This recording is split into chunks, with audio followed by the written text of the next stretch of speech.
मित्रों, आज के इस वीडियो में आज आपको जानने को मिलेगा कि वह 8 बातें कौन सी हैं। अगर मनुष्य इन 8 बातों को जान लेता है तो वह मनुष्य कभी गरीब नहीं रहता। इन 8 बातों को जानना प्रत्येक मनुष्य के लिए अत्यंत ही आवश्यक है। मित्रों, मैं आपको इन 8 बातों को एक कहानी के माध्यम से बताऊंगा। यह कहानी सभी के लिए अत्यंत ही लाभप्रद है।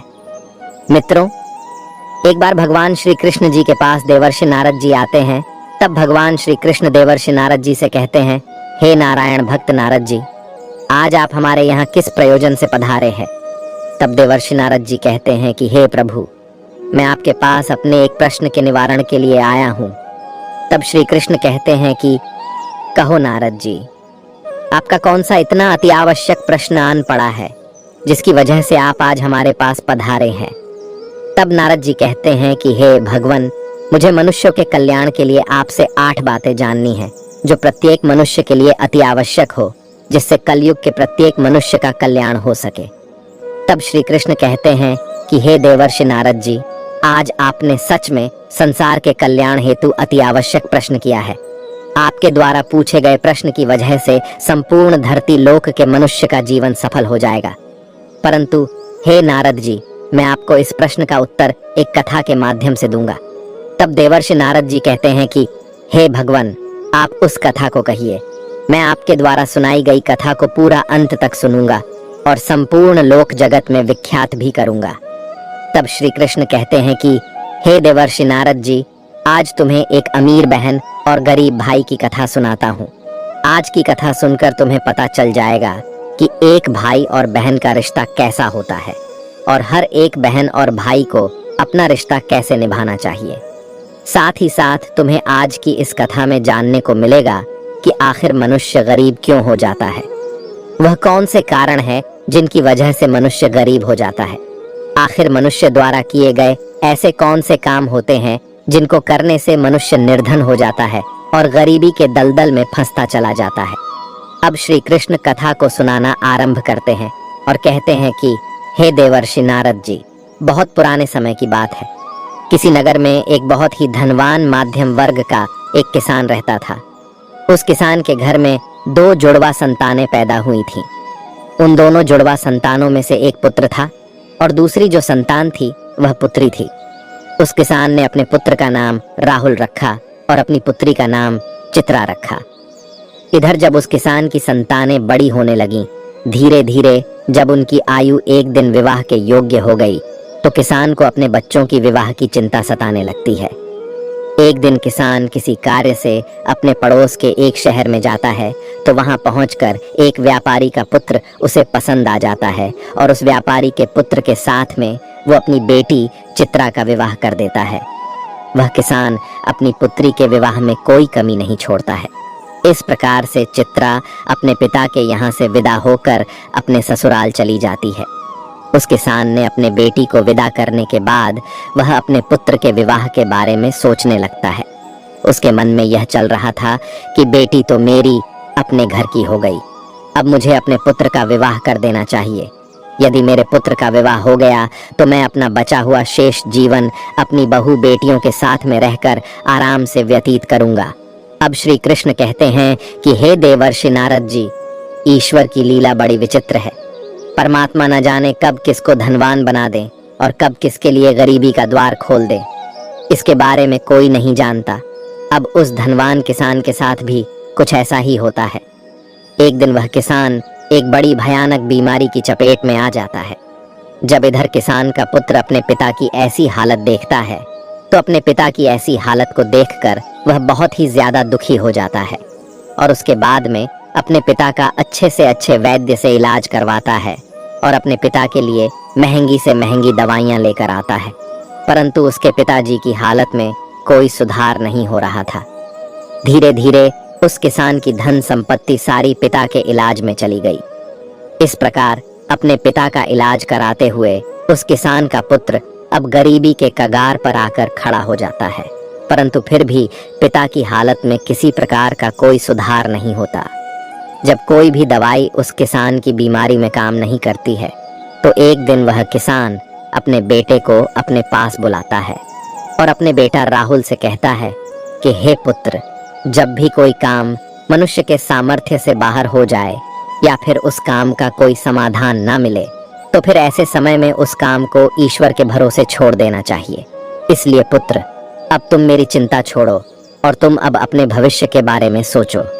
मेरा क्या है, आज नहीं तो कल मुझे इस संसार को छोड़कर जाना ही है, परंतु तुम्हारे सामने तो तुम्हारी पूरी जिंदगी पड़ी है। मैंने तो अपने दिन बहुत ही अच्छे से जिए हैं। इसलिए हे पुत्र, अब तुम मेरी चिंता करना छोड़ो और अपना विवाह करके अपनी घर गृहस्थी बसा लो। अपने पिता के मुख से इन बातों को सुनकर राहुल एकदम चुप हो जाता है। अब राहुल आखिर बेचारा कर भी क्या सकता था, उसके हाथ में कुछ नहीं था। साथ ही अब उसके घर में जो भी जमा पूंजी थी वो तो उसके पिता के इलाज में सारी की सारी पहले ही खर्च हो चुकी थी। अब राहुल अपने पिताजी से कहता है कि हे पिताजी, जैसा आपके लिए उचित लगे आप वैसा कीजिए। इसके बाद वह गरीब किसान अपने पुत्र की शादी एक गरीब घर की कन्या से करवा देता है। परंतु अब शादी के कुछ दिन बाद ही उस किसान की मृत्यु हो जाती है। इधर पिता की मृत्यु के बाद राहुल अपने पिताजी का पूरी रीति रिवाज से अंतिम संस्कार करता है। राहुल के पास जो कुछ था, खेत खलिहान सब कुछ पिता की बीमारी के इलाज में पहले ही जा चुका था, और अब राहुल के पास जो कुछ भी जमा पूंजी बची हुई थी वह पिता के अंतिम संस्कार करने के बाद प्रीति भोज में समाप्त हो जाती है। इस प्रकार से राहुल अब और भी ज्यादा गरीब हो जाता है। मित्रों, जब राहुल एक दिन बिल्कुल ही कंगाल हो जाता है तो वह गांव के बाहर जाकर अपनी पत्नी के साथ एक झोपड़ी को बनाकर रहने लगता है। राहुल पहले से ही मेहनती तो था ही, अब वह दूसरों के खेतों में मेहनत मजदूरी करके अपना और अपनी पत्नी का पेट पालने लगता है। और राहुल की बहन चित्रा, जिसका विवाह एक धनी व्यापारी के घर में हुआ था, उसे जब अपने भाई की स्थिति के बारे में पता चलता है तो वह धनवान बहन अपने गरीब भाई से घृणा करने लग जाती है। मित्रों, अब श्री कृष्ण कहते हैं कि हे देवर्षि नारद जी, कलयुग का प्रत्येक मनुष्य धन का लोभी होता है। जैसे वो राहुल की बहन राहुल के पास धन न देखकर अपने ही सगे भाई से घृणा करने लगी। वह मन में सोचने लगी कि मेरा भाई अब तो बिल्कुल ही कंगाल हो चुका है, उसका घर जमीन सब बिक गया है और अब उसके पास में एक फूटी कौड़ी भी नहीं बची है। यदि वह ऐसी हालत में वह मेरे ससुराल आता है तो उसे देख देख कर मेरी देवरानियां और जेठानियां मेरा बड़ा ही अपमान करेंगी और मेरा मजाक बनाएंगी कि तेरे मायके वाले तो बिल्कुल ही कंगाल है। अब ऐसे तो मेरे ससुराल में मेरी बहुत ही ज्यादा बदनामी हो जाएगी। इस कारण से वह चित्रा अपने सगे भाई से रिश्ता तोड़ देती है। वह बहन अपने भाई के लिए इतनी निर्दयी हो जाती है कि न तो चित्रा अपने भाई को अपने ससुराल बुलाती है और न ही कभी अपने भाई के घर जाती है।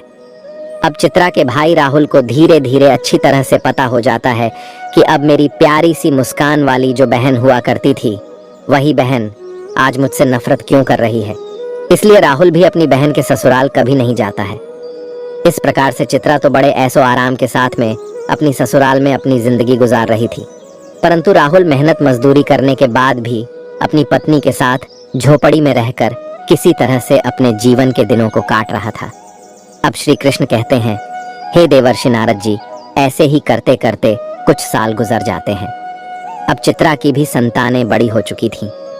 कुछ साल गुजरने के बाद एक दिन राहुल की बहन चित्रा के लड़के का विवाह तय हो जाता है, लेकिन राहुल की बहन चित्रा अपने भाई को निमंत्रण का आमंत्रण नहीं भेजती।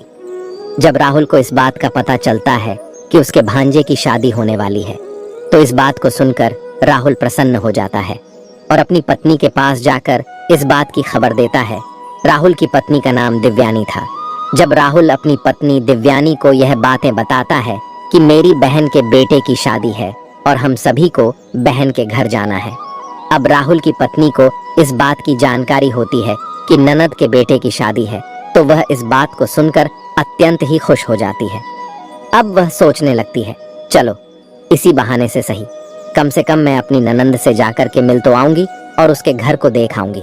दिव्यानी खुश होकर अपने पति से कहती है, हे पतिदेव, मैं आपके साथ में जरूर चलूंगी, लेकिन पहले मुझे यह बताओ, क्या हमारी प्यारी ननद ने हमारे लिए निमंत्रण के लिए आमंत्रण पत्र भेजा है या नहीं। अपने पत्नी के मुख से इन बातों को सुनकर अब राहुल बिल्कुल ही चुप हो जाता है। अब राहुल अपनी पत्नी दिव्यानी से कहता है कि हे प्रिय, न्योता तो नहीं आया है, पर मुझे यह दूसरों के द्वारा खबर मिली है कि हमारे भांजे की शादी है। परंतु इससे क्या फर्क पड़ता है कि न्योता आया है कि नहीं, आखिर वह भी तो हमारी बहन का ही बेटा है। तब दिव्यानी अपने पति राहुल से कहती है, हे प्रिय, देखो, बात तो आपकी सही है कि आपके भांजे की शादी है, लेकिन बिना निमंत्रण के ननद के घर जाना उचित नहीं है और आपको भी वहां नहीं जाना चाहिए। राहुल अब अपनी पत्नी दिव्यानी को समझाता है कि हे प्रिय, चित्रा के ससुराल वाले बड़े ही धनवान आदमी हैं, उन्हें हमारी याद नहीं रही होगी, या फिर हो सकता है कि उन्होंने हमारे यहाँ पर निमंत्रण भिजवाया हो, लेकिन निमंत्रण वाला पर्चा हमारे पास तक नहीं पहुँचा हो। इसलिए हे प्रिय, तुम किसी भी प्रकार की कोई भी सोच विचार मत करो और बच्चों को निमंत्रण जाने के लिए तैयार करके मेरे साथ तुम भी बहन के घर के लिए चलो। जब दिव्यानी ने अपने पति राहुल की इन बातों को सुना, तब उसने जवाब दिया। दिव्यानी कहने लगती है, हे पिया, यदि तुम जाना चाहते हो तो तुम जा सकते हो, लेकिन बिना निमंत्रण के मैं नहीं जाऊंगी। राहुल ने जब अपनी पत्नी के मुख से ऐसी बातें सुनी तो रोहित कहता है, ठीक है, यदि तुम्हारी यही इच्छा है तो तुम बच्चों के साथ घर पर ही रहो, मैं अकेला चित्रा के ससुराल के लिए चला जाता हूँ। यदि मैं अपनी बहन के ससुराल नहीं गया तो मेरी बहन की देवरानियां और जेठानियां मेरी बहन को ताना मारेगी और कहेंगी कि खर्चा ना हो जाए, इसलिए तेरा भाई नहीं आया। अब इतना कहकर के राहुल घर के अंदर से बाहर चला जाता है। अब श्री कृष्ण कहते हैं, हे देवर्षि नारद जी, अब राहुल जो था वह बहुत ही ज्यादा गरीब हो चुका था। राहुल के पास चावल और वस्त्र खरीदने के लिए पैसे नहीं थे। अब राहुल अपनी बहन के घर जाने के लिए वह अपने मित्र से थोड़े से पैसे उधार लेता है। अब राहुल ने उधार लिए हुए पैसों से अपनी बहन चित्रा और अपने बहनोई के लिए सुंदर सुंदर वस्त्र खरीदता है और उन कपड़ों को लेकर के अपनी बहन के ससुराल के लिए चल देता है। पैदल चलते चलते राहुल को सुबह से शाम हो जाती है। तब वह अपनी बहन के दरवाजे पर पहुंचता है और दरवाजे के एक तरफ जाकर के खड़ा हो जाता है। राहुल बेचारा दरवाजे पर खड़े होकर अपनी बहन चित्रा के आने का इंतजार कर रहा था। तभी चित्रा की जेठानी की नजर राहुल पर पड़ जाती है और वो राहुल को पहचान लेती है। राहुल को देखने के बाद चित्रा की जेठानी जाकर चित्रा से बताती है कि हे चित्रा, आज तेरा भाई तेरे घर आया है, जाके देख, तेरा भाई तेरे दरवाजे पर खड़ा है। जब चित्रा ने अपनी जेठानी के मुख से ऐसी बातों को सुनती है तो वह अपनी जेठानी से पूछने लगती है कि हे बहन, यदि तुमने मेरे भाई को द्वार पर खड़ा देखा है तो मुझे यह बताओ, मेरा भाई मेरे ससुराल में किस हालत में आया है और मेरे भाई ने आखिर कैसे कपड़े पहने हैं। अब चित्रा की जेठानी कहती है कि तुम्हारा भाई फटे पुराने वस्त्र पहनकर तुम्हारे द्वार पर खड़ा है, वो तुम्हारे आने का इंतजार कर रहा है। यह सुनकर चित्रा गुस्से से भर जाती है और सभी से नजरों को बचाते हुए अपने भाई के पास पहुंचती है। राहुल जब अपनी बहन चित्रा को अपने पास आते हुए देखता है तो खुशी के मारे उसका चेहरा खिल उठता है। अपनी बहन को देखकर के राहुल की आंखों में आंसू आ जाते हैं। उसके बाद चित्रा अपने भाई को अपने साथ में लेकर सबकी नजरों से बचाते हुए अपने घर के अंदर सबसे अंदर ले जाती है और पूछने लगती है कि हे भाई, तुम्हारे पास आखिर किसने निमंत्रण भेजा था जो तुम यहाँ चले आए।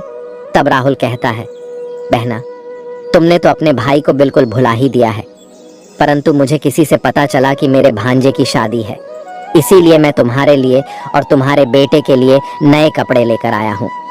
अपने भाई के मुख से इन बातों को सुनकर के चित्रा कहने लगती है, हे भाई, तुम्हें इस तरीके से बेशर्मों की तरह मेरे घर नहीं आना चाहिए था। तुम इस तरीके से फटे पुराने कपड़े पहनकर मेरे घर तक चले आए, यह मेरे लिए बड़े लाज की बात है। कम से कम अपनी नहीं तो मेरी इज्जत, मेरे मान सम्मान का ख्याल तो किया होता। आखिर तुम्हारी तो कोई इज्जत नहीं, कम से कम तुमने हमारी इज्जत के बारे में तो सोचा होता। चित्रा के मुंह से ऐसे कटु शब्द सुनकर वो मजबूर भाई का कलेजा छलनी हो जाता है। अब श्री कृष्ण कहते हैं, हे देवर्षि नारद जी। तब राहुल अपनी बहन के पैरों में गिरकर माफी मांगने लगता है। राहुल कहता है, हे बहन, मुझे क्षमा कर दो। मुझे नहीं पता था कि मेरी वजह से यहाँ तुम्हारी बदनामी होगी। मैं तो हमेशा से यही चाहता हूँ कि तुम्हारी बदनामी ना हो, तुम्हारी देवरानी जेठानी तुम्हें ताना ना मारे। इसीलिए तो मैं तुम्हारे लिए नए वस्त्र लेकर आया हूँ। यदि मुझे यह बातें पहले ही पता होती कि तुम मेरी वजह से इतनी आहत हो जाओगी कि तुम्हें मेरे आने से इतना बुरा लगेगा, तो मैं तुम्हारे दरवाजे पर कभी नहीं आता। मैं तो यह सोचकर आया था कि मेरे भांजे की शादी है। यदि मैं नहीं पहुंचा तो मेरी बहन की देवरानी जेठानी मेरी बहन को ताने मारेगी। चित्रा को राहुल की बातों को सुनकर गुस्सा जब थोड़ा सा शांत होता है, तब वो राहुल से कहती है, चलो, जब तुम आ ही गए हो तो मेरी एक बात तुम कान खोलकर सुन लो। जब तक मेरे बेटे की शादी नहीं हो जाती, तब तक इस जगह पर बंद रहना और भूल कर भी इस कमरे से बाहर निकलने की गलती मत करना, वरना तुम्हें देखकर लोग कहेंगे चित्रा का भाई तो भिखारी है। जब सभी मेहमानों के लिए भोजन बन जाएगा तो मैं तुम्हें भोजन की थाली इस कमरे में पहुंचा दूंगी। तुम भोजन खा करके चुपचाप पिछले दरवाजे से अपने घर को चले जाना।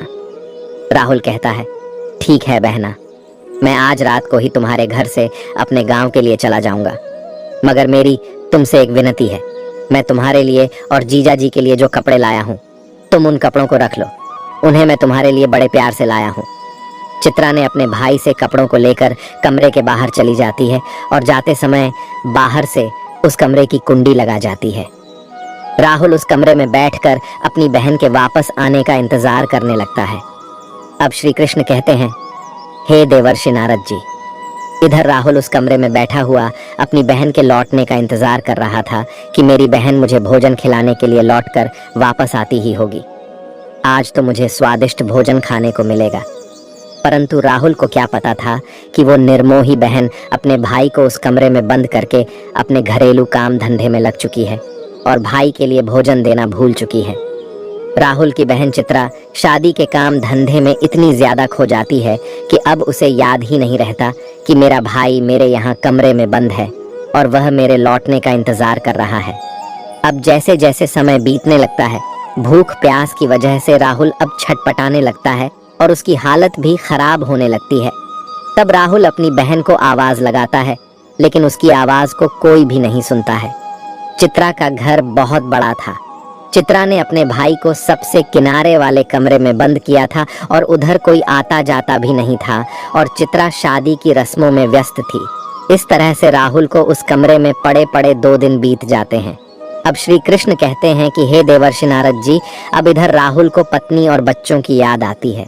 राहुल सोचता है, यदि यहाँ कोई नहीं आया तो मैं भूखा प्यासा इसी कमरे में मर जाऊंगा। यदि मैं मर गया तो मेरे पत्नी सहित बच्चों का क्या होगा? मेरे ना होने पर कैसे मेरी पत्नी बच्चों का पालन पोषण करेगी? यही सब कुछ सोचते सोचते और कमजोरी की वजह से राहुल बेहोश होने लगता है। तभी किसी काम की वजह से चित्रा की जेठानी कमरे के पास से गुजरती है।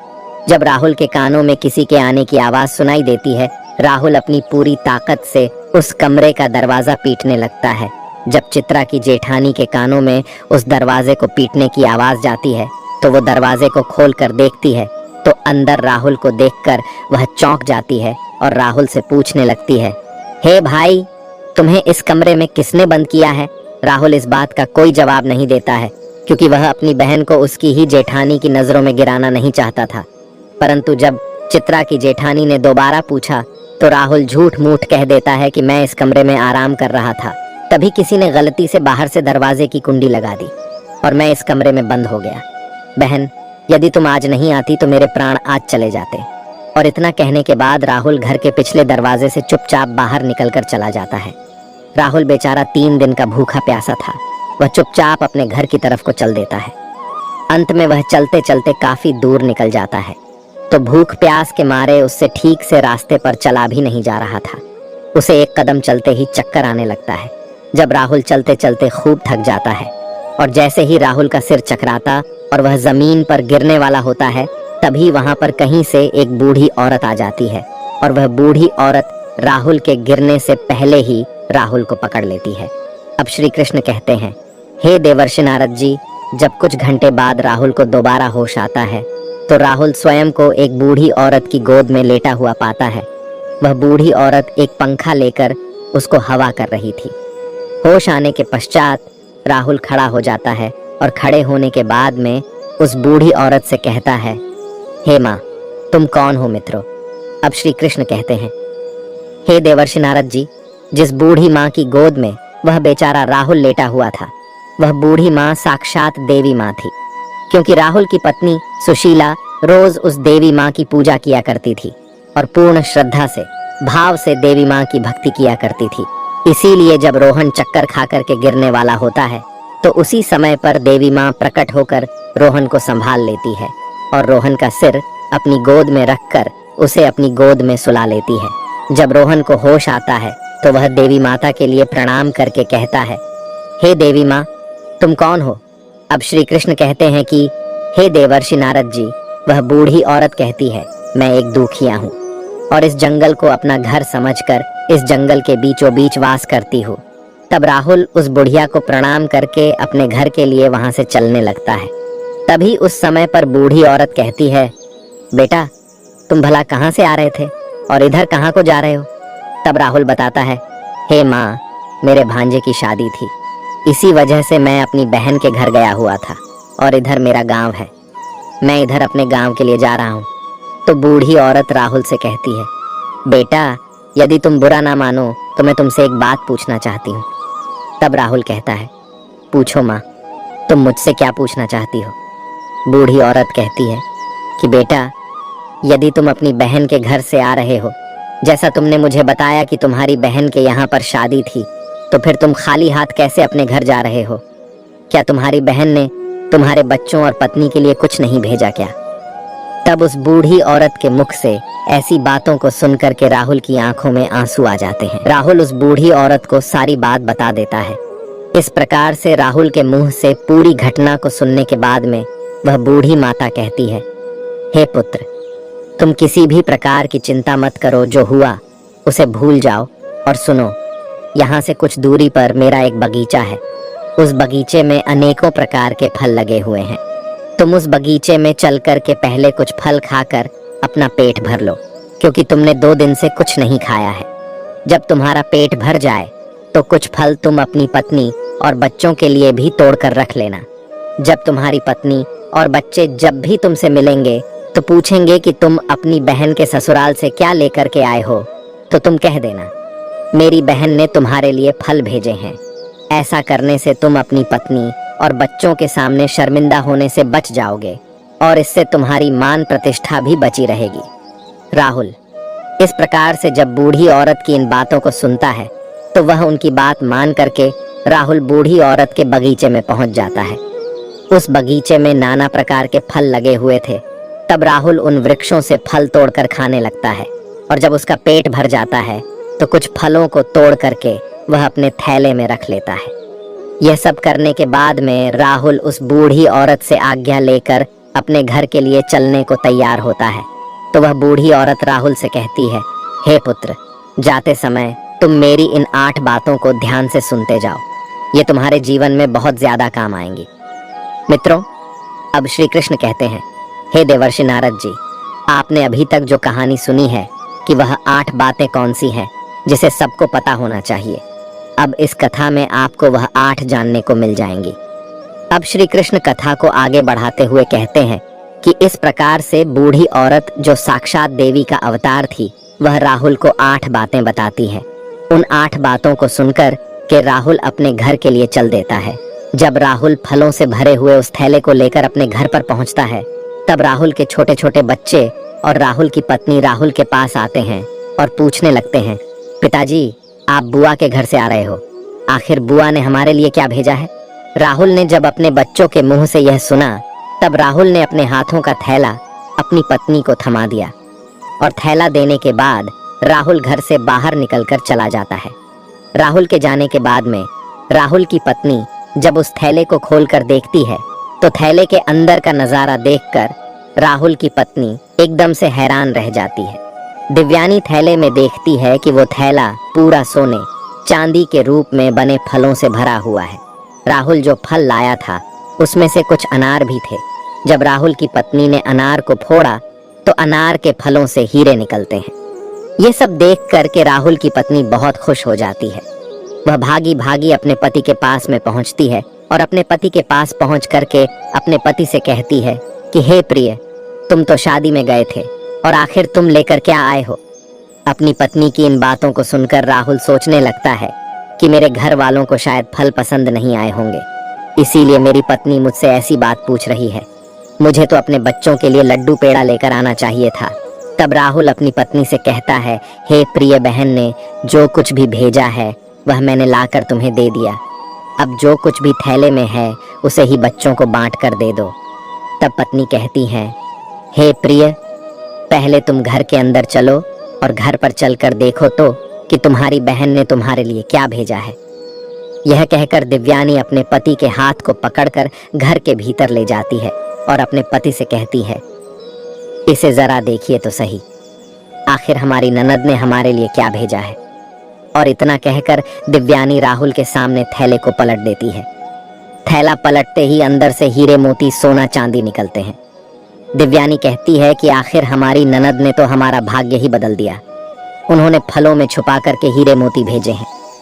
जब यह नज़ारा राहुल देखता है तो उसे समझ आ जाता है कि मुझे जो रास्ते में जो बूढ़ी औरत मिली थी वह कोई साधारण औरत नहीं थी। वह बूढ़ी औरत कोई देवी माँ थी। लेकिन इस बारे में राहुल अपनी पत्नी से कुछ भी नहीं बताता है और मन ही मन उस बूढ़ी औरत का धन्यवाद करता है। अब इस प्रकार से राहुल को बहुत सारा धन मिल जाता है। राहुल पहले की तरह फिर से धनवान बन जाता है। कुछ समय बाद राहुल अपनी पत्नी और बच्चों के लिए एक अच्छा सा आलीशान महल बनवाता है और बड़ी शान और शौकत के साथ राजा महाराजाओं की तरह उस महल में रहने लगता है। और सभी नगर के लोग भी राहुल को ऐसा देख करके उसका मान सम्मान करने लगते हैं।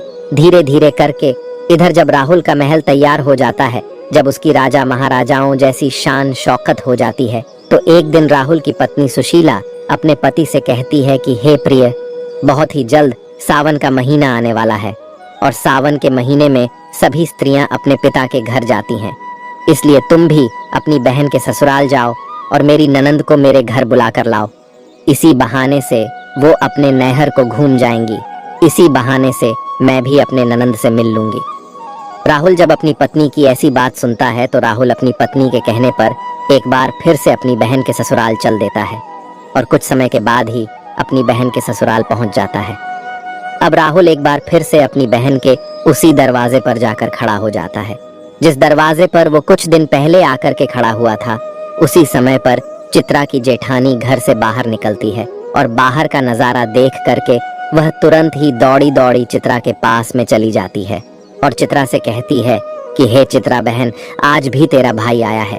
अपनी जेठानी के मुख से इस बात को सुनकर चित्रा कहने लगती है, हे बहन, कोई भी भिखारी मेरा भाई नहीं हो सकता। मेरा कोई भाई वाई नहीं है।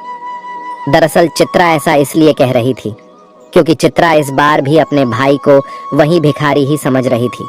लेकिन जब उसकी जेठानी बताती है कि चित्रा, तुम्हारा भाई आज भिखारियों की तरह नहीं, राजा महाराजाओं की तरह आया है। तुम्हारे भाई को देखकर ऐसा लग रहा है मानो जैसे वो किसी देश का राजा महाराजा हो। तुम्हारे भाई के आगे पीछे सैनिक हैं। तुम्हारे दरवाजे पर एक बड़ी सुंदर सजी हुई रथ गाड़ी खड़ी है। भला एक बार जाकर तो देखो।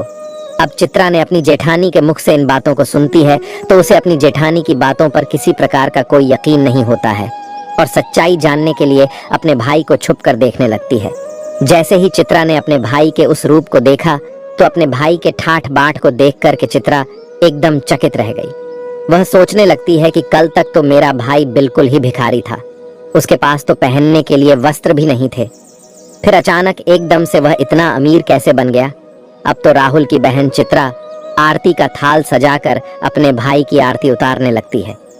उसके बाद में चित्रा अपने भाई का बड़े ही आदर के साथ अपने घर में बुलाकर ले जाती है और अपने भाई से कहती है, हे भैया, मुझे क्षमा कर दीजिए। मेरी वजह से तुम्हें बहुत ज्यादा कष्ट और शर्मिंदगी उठानी पड़ी है। अपनी बहन के मुख से इन बातों को सुनकर कि राहुल कहने लगता है कि बहना, कोई बात नहीं, उस समय पर हमारे दिन कुछ अच्छे नहीं थे। तुम्हारी गलतियों के लिए मैंने तुम्हें पहले ही क्षमा कर दिया था। बहन, अब तुम इन बातों को छोड़ो और मेरे साथ मेरे घर चलने की तैयारी करो। बहन, मैं तुम्हें बुलाने के लिए आया हूँ। अब तुम्हें मेरे साथ में मेरे घर चलना है। तुम्हारी भाभी ने तुम्हें बुलाने के लिए मुझे भेजा है। इतना सुनकर के चित्रा अब खुशी खुशी अपने भाई के घर पर चलने के लिए तैयार हो जाती है और तैयार होकर के चित्रा अपने भाई के रथ में बैठ जाती है।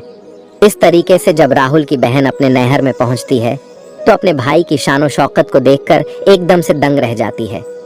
वह देखती है कि एक भव्य आलीशान महल है और महल के अंदर अनेक प्रकार के नौकर चाकर लगे हैं और अन्न के भंडार भरे हुए हैं। कमला अपने भाई की ऐसी स्थिति को देखकर एकदम से हैरान रह जाती है और महल में पहुंचने के बाद राहुल की पत्नी भी अपनी ननद की खूब सेवा करती है। 7 दिनों तक अपनी पलकों पर बिठाकर रखती है। राहुल की पत्नी सुशीला को लगता था कि यह सब शानो शौकत हमारी ननद की वजह से है। अपनी ननद की मदद के कारण ही हम इस मुकाम पर पहुंचे हैं, क्योंकि राहुल ने कभी अपनी पत्नी को अपने अमीर होने की बात नहीं बताई थी, क्योंकि अब राहुल वह जानता था कि यह सब चित्रा की वजह से नहीं, देवी माँ के आशीर्वाद से हुआ है। राहुल की पत्नी दिव्यानी इस बात से अवगत नहीं थी। यह सोच करके दिव्यानी अपनी ननद की खूब ज्यादा सेवा करती है और अपनी ननद का खूब ख्याल रखती है। कुछ दिन बीतने के बाद जब राहुल की बहन अपने ससुराल जाने को तैयार होती है, तो राहुल की पत्नी दिव्यानी अपने पति से कहती है, हे प्रिय, कल तुम्हारी बहन अपने घर जाएगी, इसलिए तुम बाजार जाओ और बाजार जाकर अपनी बहन के लिए कोई अच्छा सा तोहफा लेकर आओ।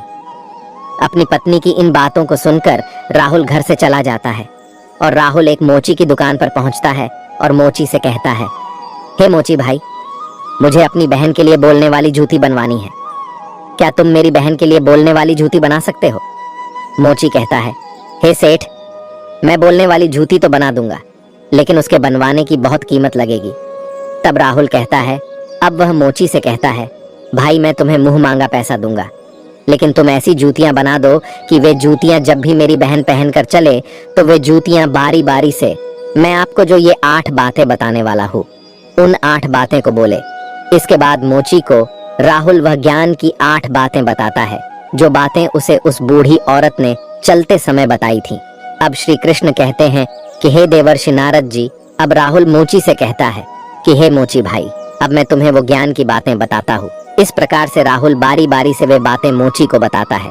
राहुल कहता है कि पहली बात तो यह है कि कहीं मानवता की भूल होती है, अज्ञानता निर्धनता का मोल। राहुल दूसरी बात बताता है, समय भरोसे जो बैठा रहता है सदा गरीब बना रहता है। वह मनुष्य अपना काम बलदलता नहीं तो उसका कभी नसीब आलस में ही बीतता है। तीसरी बात, जो मनुष्य सदा ही परिवर्तनहीन कर्म करता वह भी सदैव निर्धन ही रहता है। चौथी बात यह है कि गरीबी से बड़ा है कोई अभिशाप नहीं है, इसलिए ज्ञान को हासिल करके अज्ञान को दूर करो। पांचवी बात, आप दोष समय को दो नहीं दो, मजबूत कर्म साधना में जुटो और अपनी गरीबी दूर करो। छठी बात इस प्रकार बताता है, कर्म कभी कोई कार्य नहीं करता है, नसीब सदैव भाग्य भरोसे नहीं बैठता है, वह मानव के द्वारा किए गए परिश्रम के भरोसे बैठता है। सातवीं बात इस तरह से बताता है, अज्ञानी पर ही सदा ही प्रेम करे। एक गरीब आदमी गरीबी को बारंबार विजय करने वाला एक विजेता होता है। ज्ञान सदैव हथियार का काम करता है।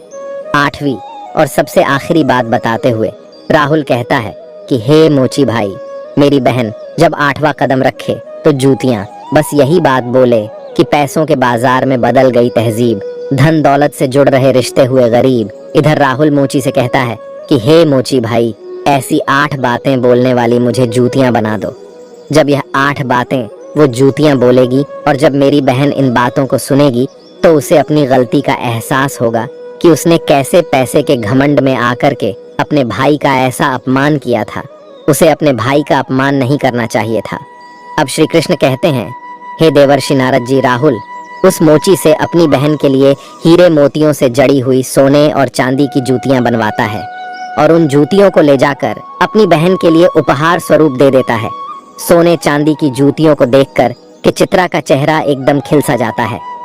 अब चित्रा अपने भाई से विदा लेकर अपने घर चली जाती है। जब चित्रा अपने ससुराल पहुंच जाती है तो चित्रा की देवरानी जेठानी पूछने लगती है, हे चित्रा, तुम अपने भाई के घर से आई हो, तुम्हारे भाई ने तुम्हें क्या उपहार दिया है? तब चित्रा अपनी देवरानी जेठानी तथा अपने सास ससुर और अपने देवर जेठ को अपने भाई के द्वारा दी हुई भेंट दिखाती है और वह कहती है, देखो, मेरे भाई ने मुझे सोने चांदी से जड़ी हुई, हीरे मोती से जड़ी हुई यह जूतियां दी है। तब चित्रा उन जूतियों को पहन करके चल कर दिखाती है। जैसे ही चित्रा उन जूतियां को पहन करके चलती है तो जूतियां बोलती हैं कि पैसों के बाजार में बदल गई तहजीब, धन दौलत से जुड़ रहे रिश्ते हुए गरीब। जब चित्रा इस बात को सुनती है तो उसका सर शर्म से नीचे झुक जाता है और अपने भाई को याद करके एकदम से रोने लगती है। जब चित्रा का ऐसे लटका हुआ मुंह उसकी देवरानी जेठानी देखती है तो वह पूछती है कि चित्रा, आखिर क्या हुआ जो तुम अचानक से रोने लगी? तो चित्रा अपनी देवरानी और जेठानी को सारी बातें बताती है कि हे बहन, मैंने पैसों के घमंड में आकर अपने भाई को कितना भला बुरा कहा था। मैंने अपने भाई के एक गिलास पानी तक नहीं पूछा था। आज देखो, मेरे भाई ने मुझे कितनी कीमती जूतियां बनवा कर दी है। अब तो मुझे अपने आप से घृणा होने लगी है। मैं तो जीना नहीं चाहती। तभी चित्रा की जेठानी उसे समझाने लगती है कि हे बहन, जो भी कुछ हुआ उसे भूल जाओ। आगे से याद रखना, कभी किसी के साथ में ऐसा बर्ताव मत करना, क्योंकि जो व्यक्ति धन दौलत का घमंड करता है उससे माता लक्ष्मी हमेशा के लिए दूर चली जाती है। इसलिए मेरी यह बातें तुम सदा याद रखना। और इस तरीके से चित्रा की जेठानी चित्रा को समझाती है, जिससे अब चित्रा भी प्रेम व्यवहार के साथ सबसे पेश आने लगी थी। अब श्री कृष्ण कहते हैं, हे देवर्षि नारद जी, अब तो तुमको वह 8 बातें पता चल ही गई होंगी। वो अगर प्रत्येक मनुष्य को पता चल जाए तो वह कभी गरीब नहीं रहता। अब देवर्षि नारद जी कहते हैं कि हे प्रभु, मुझे अभी भी नहीं पता चल पाया है, कृपया स्पष्ट बताने की कृपा करें। अब श्री कृष्ण कहते हैं, ठीक है देवर्षि नारद जी, मैं तुमको बताता हूँ कि वह 8 बातें कौन सी है जिन्हें जानने के बाद मनुष्य कभी गरीब नहीं रहता है। पहली बात, जो व्यक्ति रात्रि के समय रसोई में झूठे बर्तन रखता है और खाने पीने की चीजों को बर्बाद करता है, ऐसा व्यक्ति बहुत ही जल्दी निर्धन हो जाता है। दूसरी बात, जिस घर में घर की स्त्रियों का अपमान होता है, स्त्रियों की इज्जत नहीं की जाती, उस घर में देवी लक्ष्मी ज्यादा दिनों तक नहीं रुकती। तीसरी बात, जिस घर की स्त्रियां सूर्यास्त होने के बाद अपने घरों में झाड़ू लगाती हैं, चूल्हा चौका करती हैं, ऐसे परिवार के लोग बहुत जल्दी गरीब हो जाते हैं। चौथी बात, जिस घर परिवार में पैसों की कदर नहीं की जाती, बेफिजूल कार्यों में पैसे बर्बाद किए जाते हैं, ऐसे घरों से भी माता लक्ष्मी रूठ कर चली जाती है। पांचवी बात, जो लोग पैसे आने के बाद में उस पैसे से दूसरों के मान प्रतिष्ठा को ठेस पहुंचाते हैं या फिर अपने धन के बलबूते पर दूसरे लोगों को परेशान करते हैं, ऐसे लोगों के घरों से भी माता लक्ष्मी बहुत जल्दी चली जाती है। छठी बात, जिस घर के लोग अपने कर्तव्यों का पालन नहीं करते, जो अपने कार्यों को कल पर टालते रहते हैं, उन लोगों के घरों से भी माता लक्ष्मी रूठ जाती है।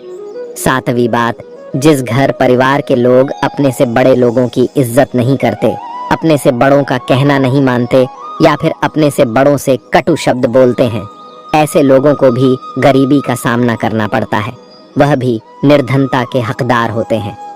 आठवीं और अंतिम बात, जिस घर में परिवार के लोग अपने मेहमानों का सम्मान नहीं करते, अपने मेहमानों का आदर भाव नहीं करते या फिर अपने दरवाजे से किसी भी मनुष्य को खाली हाथ लौटा देते हैं, ऐसे लोगों के यहाँ से भी माता लक्ष्मी नाराज होकर चली जाती है। अब जो भी मनुष्य इन 8 बातों को हमेशा गांठ में बांध कर रखता है, उसका भाग्य उसी तरह से उज्जवल हो जाता है जैसे राहुल का भाग्य उज्जवल हुआ।